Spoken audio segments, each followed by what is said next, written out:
I'm joined by Peter Jukes, who is the executive editor of Byline Times, and Peter Gagan from Democracy for Sale, who's been nagging away at the secrecy surrounding some of these negotiations. Welcome, Peter. First, Peter Jukes. Let's get your take on what's actually gone on once we strip away all the fluff. That's the problem, Adrian. The fluff is still being stripped away. I'm relying on both you and Peter Gagan to inform me. I suppose I just observe some of the politics of it. It's interesting, is it? Already, Trump is pushing it as a great Brexit deal. Famously, he said it was Mr. Brexit plus, plus, plus. Well, it was with Nigel Farage in 2016 during his first presidential campaign after Farage and others had managed to secure the EU referendum for leave. So he's very much identified and pushing that line. I think Britain's moved on slightly. All the polls show that people don't believe Brexit has been this great boon. And I'm sure anybody who looks at the actual figures of our trade with the US and our trade with our former EU partners would say this is some mitigation, but no replacement for those billions lost every year in trade. That all aside, I suppose on the political question, I wait for Peter and you to inform me about, what the cutout deals are. Does this mean, that our data privacy, our higher laws are sacrosanct? But Trump is so unreliable. There's a ceasefire, there's a tariff, there's all these things going on. This is clearly a lot about optics. And I suppose the question for us is, as British citizens or Irish citizens, but living here, is this the right strategy for Labour? What has seemed to me to happen is Trump was desperate for something. His catastrophic announcements about tariffs, best deal in the world, familiar story, it'll be the easiest deal to make. I remember people saying that about Brexit and leaving the EU.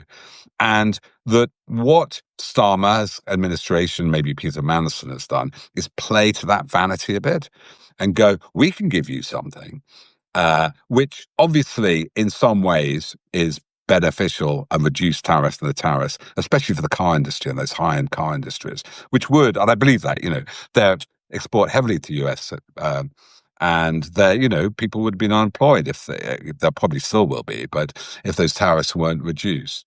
And the longer term strategy, though, which we're all looking at, this has got minor benefit to the UK, perhaps, compared with other nations. They seem to have carved out these exemptions, and they're not touching chlorinated chicken.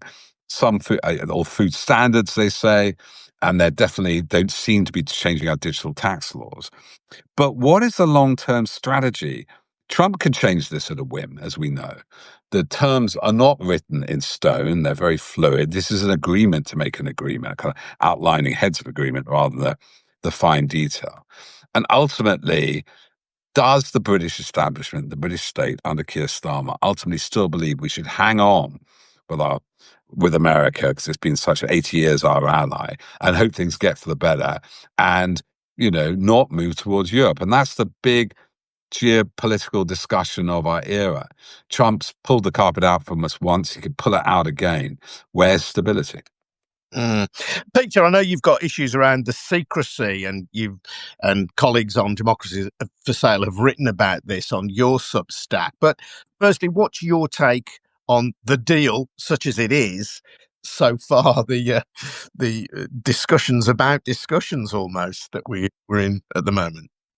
Well, with the strong proviso that I am not a trade expert, but from talking to trade experts and some people like people like Nick Durden, who wrote for Democracy for Sale yesterday about both the secrecy around the deal, but also some of the background of the trade deal, I think what's quite striking is it's not really a trade deal; it's a tariffs package. It's a tariffs package, which undid some, kind of mitigates some of the harm that's been done. It's quite striking as well. It does seem to me like a very ceilinged tariff package. So if you look at the cars, for example, it gets rid of the 28% tariff on cars. It's down to 10%, up to 100,000 vehicles a year. So last year we exported 101,000 vehicles to the US.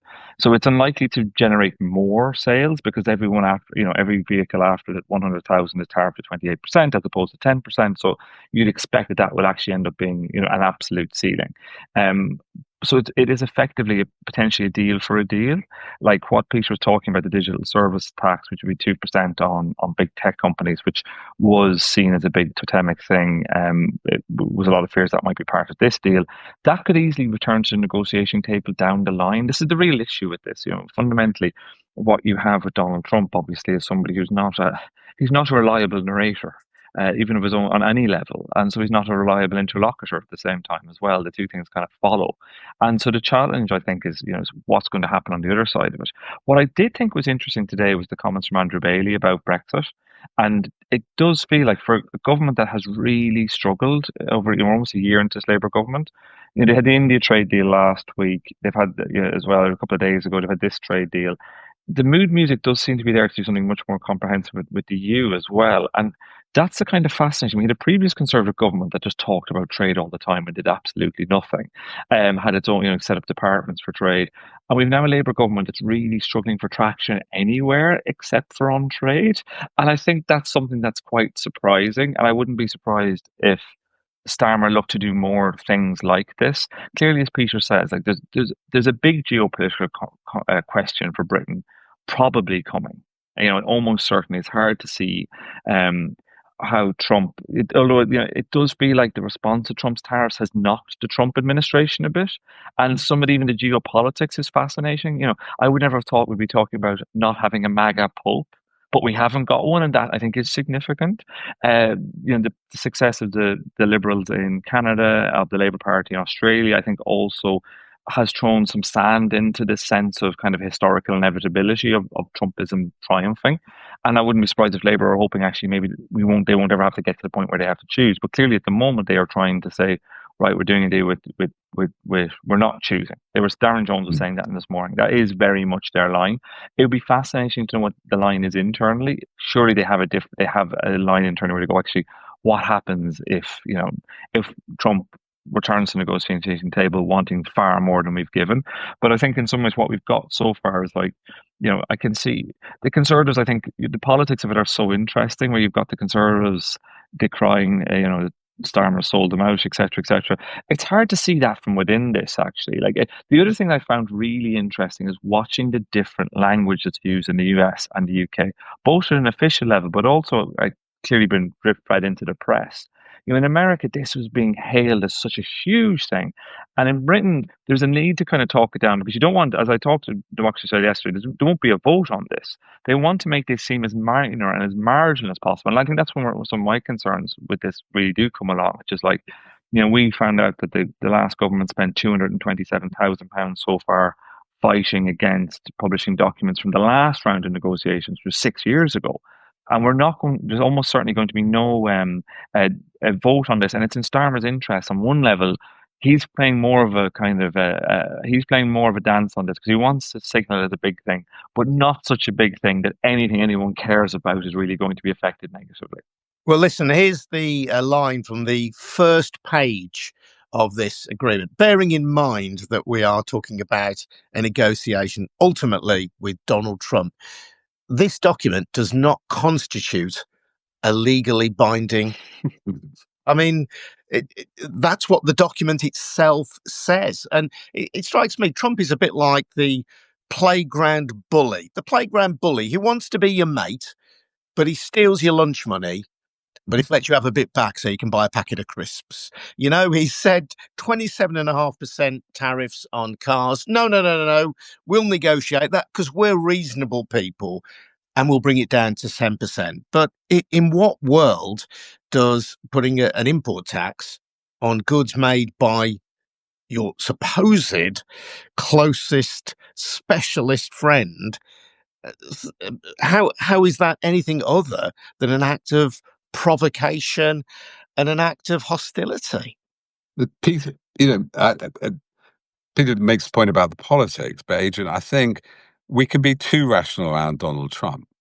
He clearly thinks this ridiculous transactional way. He doesn't understand trade. what he does. He has clients, he pays the bill, he doesn't, right? He's always, he's monopolist that way. He doesn't understand the mutually beneficial idea of trade. And it's what I understand from why he's imposing these tariffs. This is the ridiculous basis this has all come from. It could well be illegal because actually, technically, Congress should approve and actually construct tariffs. He thinks he wants to make a big tax cut, right? Renew the huge £1 trillion tax cut for billionaires, which is coming up again for renewal. And he thinks there's money to be got in tariffs, right? That if you just tax all these goods coming in, then the coffers will swell. And therefore, he'll be able to pay these huge tax cuts to his billionaire friends. Obviously, trade doesn't work like that. There's a 70% drop of trade of Chinese exports crossing the Pacific. I mean, I think Seattle was virtually ground to a halt yesterday. He is stupid. So if you're the British government, if you're Peter Mandelson, how do you deal with a stupid, crazy guy, right? You appeal to his flattery, you appeal to his ego, you seem to be giving him what he wants. Now, from our point of view, are they looking after our public interests or not? What I definitely do think is everything that Peter does, I think that T-Smog, what we all do, holding the Labour government to account, means that they have to be Janus face. They have to listen to us on digital services, farmers on things like ethanol or, standards of food. They're dealing with a mercurial figure they're trying to please, but we're their electorate and we're the journalists who can investigate them. So it's a quite unprecedented position, but everybody criticized Starmer, rightly. Very disappointing government so far. But when it comes to the national interest, when you're dealing with Trump, who will get 70% tariffs on China, if you're looking after your workers and what are you going to do? You've got to play a very difficult game. And I think you get a better, what Peter says about trade, this sort of facing playing their cards close to the chest, trying to be all things for all people. I would say, if you look at the military and the diplomatic stuff around Ukraine, Starmer's played it quite well because he's kept very close to Macron and yet somehow not offended Trump. So the reality, the FOIs, all the things that Peter's so great on, the holding them to account, the sort of weird theatrics of this politics, I'm at a bit of a loss to know what Starmer else could have done. And it's in fairness to the Labour government. I mean, this was not a hand that they chose, was it? This is the hand that they were dealt, and that is the point that they are making. Both Brexit was a hand dealt to them by the Conservatives and by the party that is now Reform UK, and Trump's tariffs were a hand that were dealt to them by Trump. And the economy was also a hand. The terrible state of the UK economy was a hand that was dealt to them by the previous administration. I think all of that has to be borne in mind. But this came up in a conversation I had recently on the podcast with the backbench Labour MP, Clive Lewis. He was, of course, in Jeremy Corbyn's shadow cabinet. Labour under Starmer took the view that Brexit, to quote their words, could not be re-litigated. And Clive Lewis says that may well have been, whether or not you agreed with it, a legitimate point of view at the point at which that decision was taken, which is the point at which Boris Johnson's Brexit deal was voted for in Parliament. He argues that there is now a moment where you have to say to the British public, look, the circumstances have changed. They've changed because of trade, because of the tariffs. They've changed because of the United States' attitude under Trump towards Ukraine and its view of NATO. So maybe it is time to relitigate that and be bolder in your conversations with the British public about our relationship with the EU. I think that's going to become a big part of where we're going to go. I think this is it. I think you can see it. Peter's dead right when it comes to Ukraine. Like, Britain is cleaving a line close to France. It hasn't gone down the Trumpy line in Ukraine. And actually, one of the most fascinating aspects of our domestic politics, we saw the successive reform recently, is around Ukraine and Russia. I think it's one place where people are very deeply uncomfortable. We actually saw it today in one of the councils that just taken over. I think there was comments from a new council leader about, how Ukraine was a foreign country, nothing to do with us, which are kind of very MAGA Republican comments, which don't really chime, I think, with where people in general in Britain are. If you look at opinion polls, frankly, if you just still walk down the streets, you'll see Ukraine flags. And I think, you have to say, actually, Starmer's been at his best when being that kind of statesman-like figure, trying to play off, trying to understand where different people are. He has struggled to connect with actually voters in the UK. I think that's a real thing. He struggles to, he struggles to connect. He struggles to come, and not just to connect, but to come up with a narrative about him and what he's doing. I think that's where the Labour Party is really struggling. And it's not just about comms. It's not just a comms job. I think there isn't a kind of this is where we're going to go, which is I think what you need for domestic politics. But international politics, you don't get to set the weather. International politics, you will be at times the senior person in the room, but sometimes you might be the junior person in the room. And I think that's something that actually Starmer really appreciates in a way that some people like Boris Johnson actually never really seem to at all understand that is the nature of being the leader of a country, albeit not a small country at 60 million people. It's a country that's on its own. It's a country that's not part of the European Union anymore. It's not part of a big trading bloc. So it is, we can overplay the sixth biggest economy or fifth biggest economy in the world. That is not that significant when it comes down to the reality of it. I think Starmer does get that. And I wouldn't be surprised if he wants to do more things like this. And that might be part of the reason we do it. I was talking to someone who's got a lot of trade experience last night who was saying actually one of the big ironies of this government could be that this government turns out to be the government that did a lot of trade deals, that is out there, that is opening up trade for Britain, which wouldn't normally be seen as the place of a Labour government. But I also think for people, the irony as well is that you saw this kind of Singapore on Thames model of Brexit. We heard about free trade a lot during especially the aftermath of the EU referendum. I wrote about this a lot.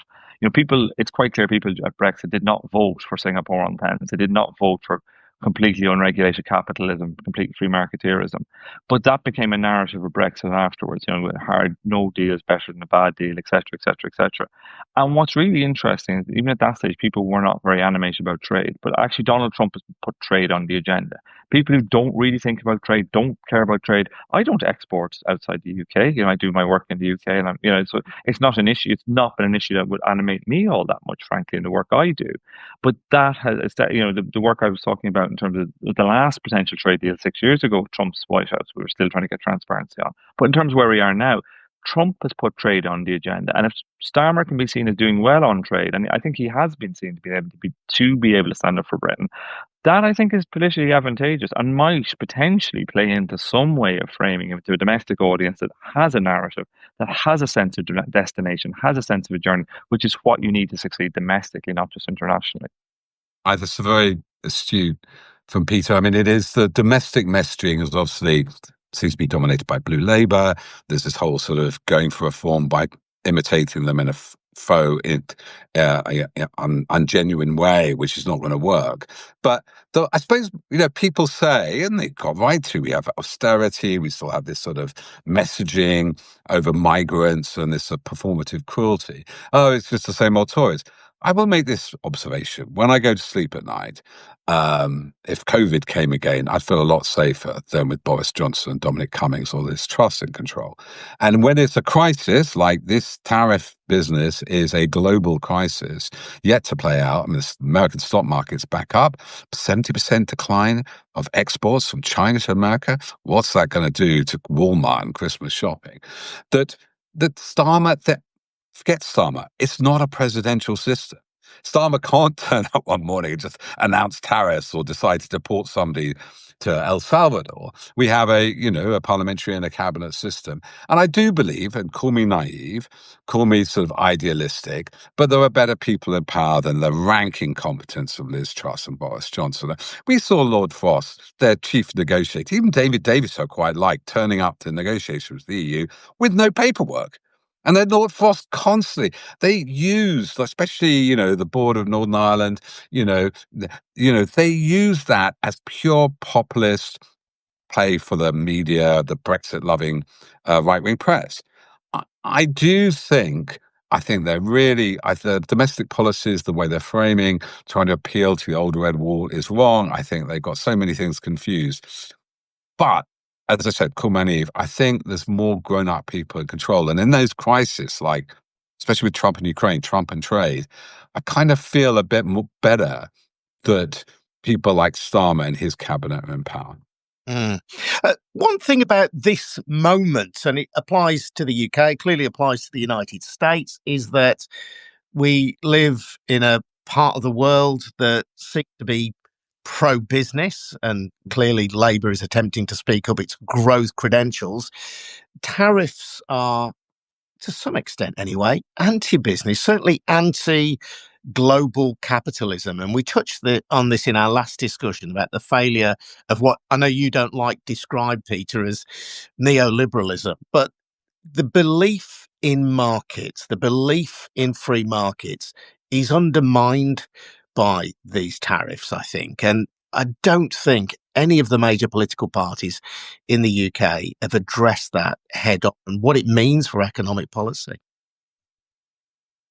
I think it's really fascinating. I think this aspect is really, really interesting. If you look at, we've ended up in a strange situation. I do think people on the political left or people on the progressive side of politics, whether in Britain or America, definitely do need to think about this a bit as well. Like, what does it mean? Historically, I was interested. I was listening to a podcast today about the history of the SDP, the Social Democratic Party, who split from Labour, and the kind of parallels with reform. The party split, founded just over 40 years ago, the famous Gang of Four, these leading Labour ministers who walked out and set up the Social Democratic Party. And part of what they were opposing was Michael Foot and Tony Benn, and a lot of the policies then was nationalisation was a big policy, leaving the European Union, unilateral disarmament.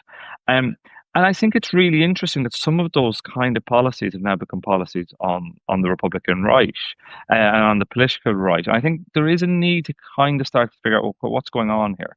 Where is this coming from? What's that tapping into? It's not about rejecting or accepting those, but trying to understand that a bit more. Because I think what's fascinating is to see, like there's a reactivity that says, look, my opponent is doing this and my job here is to be, or whoever perceives my political opponent is doing this and my job is to react completely against it. But I think there clearly is tapping into something. And I think it's not a coincidence that, I've been fascinated to see how many people who describe themselves as libertarians or classical liberals, which is the kind of word that Nigel Farage would often have used for himself. If you look at where reform's policies are now, reform are actually way to the left, say, on water nationalisation. They're talking about water nationalisation. I'm sure Clive Lewis talked to you about this as well. Yeah. They're talking about water nationalisation. So there's something interesting going on here as well. And I think Trump always has a low cunning. And it certainly doesn't mean that the tariff policies are right. But there is a question if, and what brought down Liz Truss was the bond market, and what's kind of reined Trump in is Wall Street. But what does that mean for other types of politics? I think there's a need at least to try and interrogate some of this. And it doesn't mean I think just, okay, let's try and bring manufacturing jobs back to place X, because actually I think that's not where that's not that useful. That's where the conversation. It's not going to happen, frankly. If you look at the raw numbers of it, what you're going to get is automation. Might that be good? Maybe, but there's something I think about engaging about what that politics of loss means for people as well. Why do people feel that politics of loss? And on the other side of it, it's in America. This side of it is really interesting to see how the libertarians, that like the kind of Peter Thiels of this world, have started to massively get on board with this project. And what you're seeing is, I've seen this in quite a few areas. I think you see it with the Christian right, the evangelical right in America too, that actually they're so invested in Trump as a character, there's almost nothing that he can do. It is this I could shoot a man. It's their version of I could shoot a man on Fifth Avenue and no one would do anything. These are kind of supposedly uber free marketeers. And we've seen it actually with some of the kind of Tufton Street think tanks and others who trumped themselves as uber free marketeers, and some of whom are now coming very much around to kind of, if not blood and soil nationalism, but a kind of a type of kind of ethno-nationalist politics that would kind of supposedly be anathema to them. But that is a moment, isn't it, for the progressive left potentially to exploit. So Labour is locked, as Peter has suggested, in this kind of reform light attitude, certainly in terms of immigration, for example. But people like Clive Lewis would argue for a kind of left-wing populism to say, look, if we acknowledge that the market isn't working or often doesn't work for ordinary people, how can we shape politics better to protect ordinary people from some of the losses, some of the disadvantages that are visited upon them by the market? The market can be good, clearly, in some contexts, but it isn't always right in every context. So once you accept that, then there is an opportunity for you to move into a space that I think Boris Johnson understood, that I think Trump understood, that I think Farage understood, but which I think Starmer seems reluctant to address. The problem with that route, and this is the route, been going a long time, Law and Justice in Poland, left-wing interventionist politically, right-wing social, is that it works very well, that kind of interventionist communitarianism, like the Scandinavian models, but it tends to focus around ethnically homogenous ideas of the people who deserve support. Here's levelling up. That was the problem with Boris Johnson. We don't live in that sort of Scandinavian modern, neither Scandinavia anymore, where the social service is there for people like us. And I think the problem is on the left is we equate markets with monopoly capitalism. I mean, free trade is a good thing. And there's an analogy, 2008, that is our 1929 moment, I think, that leads to this populism, i.e. capitalism fails, or rather, the capitalists are bailed out by the public. It's saved by the state. We bail out the rich. And then what you get is a retreat from globalization, free markets, it's undercut people's jobs. But actually trade should mean that, there's jobs in Vietnam, their lifestyle goes up because they do the work we used to do, industrial work like 50 years ago, and we do the smarter, automated work. The problem isn't trade, and the problem isn't necessarily technology or specialization. It's no longer making steel. The problem is inequality. And there's a great book by Peter Turkin, The End Times, where he says this happens to all under capitalism and forms of capitalism, that you get this growing inequality because capital always accumulates faster than labor, its wages. And then what you get is distrust in the system and huge immiseration, relative immiseration of the populace who give up on markets, right? Because the rich take it. But the thing he thinks is more key, it's very interesting, is not just people are suffering. You get too many rich people, elites, who don't get enough jobs in government. They start fighting each other. And that leads to the French Revolution. That leads to the decline of Rome. And there's a sense that when Aaron Banks and Richard Tice talk about the working person and wanting to nationalize stuff, if they're going to nationalize it, they'll be building it. I.e., we have these very wealthy men talking about the poverty of the working classes by the Red Wall, but they are a competing elite. And maybe neoliberalism, for all its ills and its complete misdistribution of wealth within Western societies. I mean, developing societies, BRICS did slightly better out of globalization. Is that it's the injustice that eats away. It's not the actual trade itself. It's not markets. Markets are not the same as capital accumulation. Every society has a market. Well, most societies. Communist societies had markets. It's the accumulation of power and wealth among the few. And I think one of the fascinating things for me, I think, is that you can take that message, and I would agree with Peter. I think that's what we're talking about here, and I think people are very angry about that. And there's a populist message for Starmer around some of this stuff, and especially I think around transparency, accountability, all of these sorts of things. Like people don't like, for example, that the reason why someone might we saw this with COVID PPE contract. You're a conservative donor, you're 10 times more likely to get a COVID contract, even if you've never done any work in this like this before. You're getting these hundreds of millions of pounds of contracts. People hate that. People hate the fact that you can give unlimited amounts of money into our politics. They hate the fact that we have a lobbying register that only records 4% of actual lobbying. They hate the fact that people or political appointees are given jobs in government. They hate all of that. And that's a really potent thing that I think for various reasons, the Labour Party got before the election. If you read their manifesto, they talk about ending, ending the influence of money in politics. They talked about setting up an ethics and integrity commission. They talked about ending the revolving door. And this is the bit I think I'm really struggling actually with this Labour government. Because I think there's a really potent thing there that can also speak to things like inequality, but also inequality of access, inequality of access to power. And what Peter's talking about there as well is also unaccountable power. Because what happens when you have capital accumulation is you have more and more unaccountable power rises.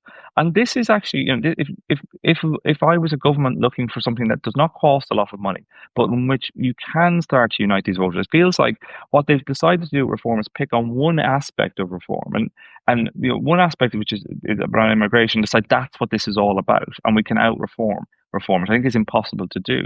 But there's lots of other, reform is basically kicking against the system, and there's lots of aspects of that system where they're not incorrect, they're not wrong. Their diagnosis, like the fact that there's a problem here, they're not wrong. I think that what they're going to do to solve it is not going to do anything about this. We have seen, whether it's Law and Justice, Viktor Orban, or anyone else, these kind of authoritarian people when they get into power, the last thing we've seen this with Donald Trump, the last thing you get is draining the swamp. You get swamp on steroids, and that is not a political statement. That is just how it happens. But if you are a centre-left government or even a centre-right government, there is a real space to make a message around that. One of the most frustrating things for me is just right when it was the kind of thing that I think really kicked off Labour in a bad way. It was, if you remember, the kind of Wahid Ali, the Labour donor, and this kind of scandal around gifts and things like that. And you ended up in this. I remember, I'll never forget this. This donor was giving Keir Starmer and ministers various presents of clothes and everything else. And, you could say, compared to some of the things that had gone before, it was small beer, but also it was quite unseemly. That was an amazing opportunity for a new government to stand up and say, do you know what? You're right. This is wrong. Everybody does this, which they've done. Every single party has done things like this. You can name them all if you want. You can pick out your opponents and you say, do you know what? This ends here. This is a new place. This ends here. There's no more gifts, and you start to rebuild trust in that way. You stop having to do as now they're doing, constantly having to go, well, actually, you'll see that particular ticket. That was in my capacity as the private permanent. People don't care. People don't see that. And there has to be a point at which you draw that line. And there's a real message there that resonates. We can see this in poll after poll. Actually, Byline did some good polling on this before the last general election. Right? You could see this from people. They are really deeply unhappy about this. And that is something I think that a government like this could and should seek to emulate before somebody else does it for them. I think one of the things you mentioned, Lord Ali, was the most ominous thing from the Get In book by Daniel Pogren and the other author, I can't remember. Patrick Maguire. It's Gabriel Pogren and Patrick Maguire. Yeah. Thank you, Peter. I wouldn't want to cut one of them out.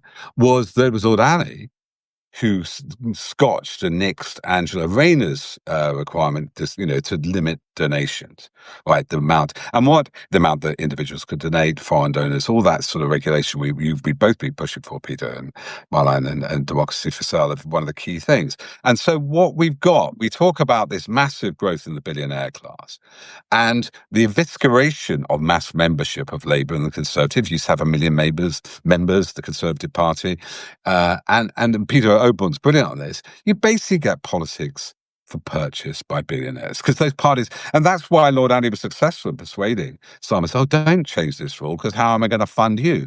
And all these big donors move in. We see it at the Labour Party conference, don't we, Peter?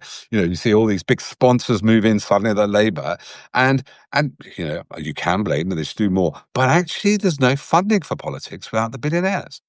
And that rampant inequality, it becomes, unfortunately, Plato predicted this, that democracy won't work. It'll always become oligarchy because people buy democracy, which is the name of your website, which everybody should go to on Substack. Democracy for Sale. One could even say that, Peter. They could. I couldn't possibly comment. Peter, before we finish, I just want to ask you about the research you've done into the secrecy around these trade deals, both on this occasion and historically, and what you've discovered, how the government have sought to find out, stop you discovering it, and why that's really important. Well, really, I'm standing on the shoulders of giants with this. It's really been Nick Dearden and Brendan Montague who actually, if you cast your mind back, have really led the charge on this. If you cast your mind back to 2019, ahead of the general election, which I don't know about you guys, I covered that election. That feels like about 10 lifetimes ago. It really does. And ahead of that general election, these documents were leaked onto Reddit. They were the details of the supposed details of the trade deal, or draft of a trade deal between the Trump administration and the then Boris Johnson Conservative government. And what was interesting about that was Nick and Brendan had spent 18 months fighting an FOI battle to get those documents. They got them heavily redacted. But it's quite clear we don't have all the details. So they've actually continued to take that case, which is quite incredible. It's been heard by the Supreme Court. It's the judgment was heard earlier this year in the Supreme Court. To get documents from 6 years ago. Obviously from a news perspective, this is history we are talking about, but it's part of trying to capture history, what actually happened, and it's become so difficult from a secrecy perspective to try and understand what's actually happening. We can see government by WhatsApp, which I'm no doubt happening again. We can see with this deal that nothing went. MPs were not consulted before this happened. We had no outlines of this deal before it happened. And for people like me who are trying to understand what happened in the past, because the only way we're going to understand the future is we can understand what happened in the past. It's not just academic interest. It's really important to see how these processes take place. And all too often, unfortunately, when you're someone like me and you start to delve into it, is you see how poor the policy-making process is, how easily the policy making process is influenced and often influenced by a handful of people. That's something we see time and time again. And so that's kind of what we're trying to do, is trying to understand what happened in the past to try and understand what happens in the future. Great stuff. As we're chatting, by the way, comments come in from Sue. He says £300,000 has been accepted by front bench Labour MPs from private healthcare companies. That is corruption. And I think in most people's eyes, it would be corruption. But sadly, in Westminster, it's business as usual. This is why we need reform of. I think this is a huge part of it. And Peter, like we'll be doing a lot more actually, Democracy Today in the coming months. We've done a lot before, but something we're going to keep on writing about and highlighting, because I think this is it. You can just see it feeds a sense of mistrust, and we have to. And there's clever ways around some of these things. It's not just an all or nothing. Our politics in theory runs on private money, but actually there's things like short money. Parties get money as well. They get money for various aspects, for policy making, for lots of different things. There's ways to change our system that don't necessarily mean that like all of our parties have to go bust. But we have created a system within, and we've seen what happens in the States as well, in which when that policy making system gets captured, and this is what people are really frustrated about, and it's been captured across the political system for a very long time, and people are rightly skeptical and frustrated by that. And I think the way Labour has approached these issues over the last year, the way they've talked out of government versus what they've done in government, I think that's been almost the worst bit of it. I think it's that bit where it's like talking one way when you're not in power, and then in power, not changing a system that you had said before was broken. It's And fascinating. just one last heads up. Actually, we did a story this week on Democracy for Sale. Just to add on to it, there was three Tory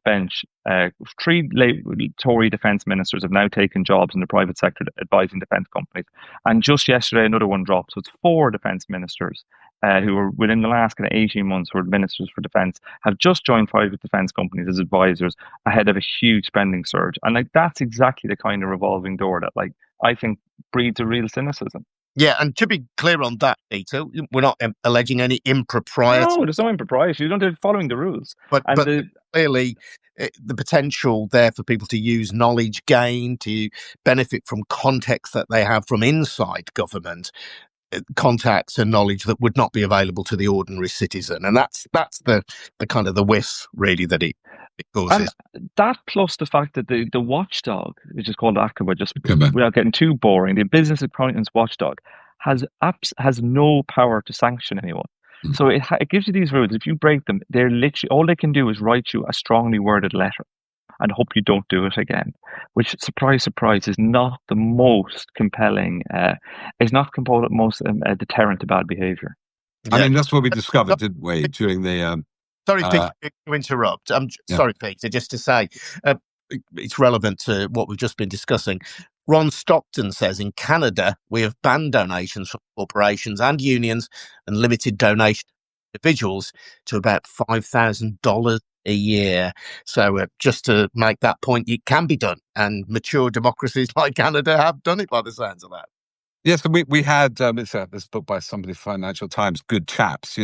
We learned, or has everybody forgotten, especially under Boris Johnson, 2019 to 2023, that venal and greedy people and the lobbyists around them, this amount of money in politics and contracts, 14 billion on PPE contracts, that people, the guardrails don't work, that the system assumes a stern letter from, I forget who it was, Lilia Kober, the former Tory councillor, that people be shamed. In a shameless society, enough money, they won't be shamed. And these things are not that impossible to fix. The problem is, once people are in power, we just had a report from Ian Overton that Starmer is refusing to release his WhatsApps, right? This was a whole point with the COVID inquiry and Johnson government by WhatsApp, that we got to use this opportunity to fix the system.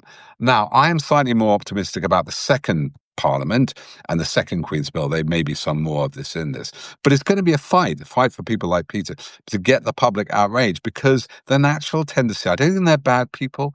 I remember New Labour getting in 97. I had friends in it. I'd been involved with David Henke and the lobbying scandals around the previous Conservative administration, Neil Hamilton and all that. And you could just see the money was there. It got comfortable again. That little gloss, the same people lobbying for the same big corporations. And we've got to do something about it, because that inequality, that unfairness, not just the money, access to politics is really, as Peter says, annoying people, and then they go to the far right. Listen, we've moved a long way from Trump's tariff, but it's been absolutely fascinating. Do check out more from Peter Gagan on his Substack, Democracy for Sale. And of course, don't forget to subscribe if you can. Ideally, become a paid subscriber here at Byline Supplement. And don't forget as well to support both Byline Supplement and this podcast by taking out a subscription to the Byline Times, which contains the best of our online articles with content that you can't read anywhere else, and expertly edited by Hardeep Matharu. Fantastic insight from our political editor at Bienkov, amongst others. So head over to bylinetimes.com and take out a subscription there as well. So thank you very much indeed for listening. This episode has been produced in Birmingham, UK by me and Adrian Goldberg. I am Adrian Goldberg, by me and Harvey White. And we'll see you again soon. Thanks for listening. Bye-bye now. Cheers. Bye-bye, guys. Bye.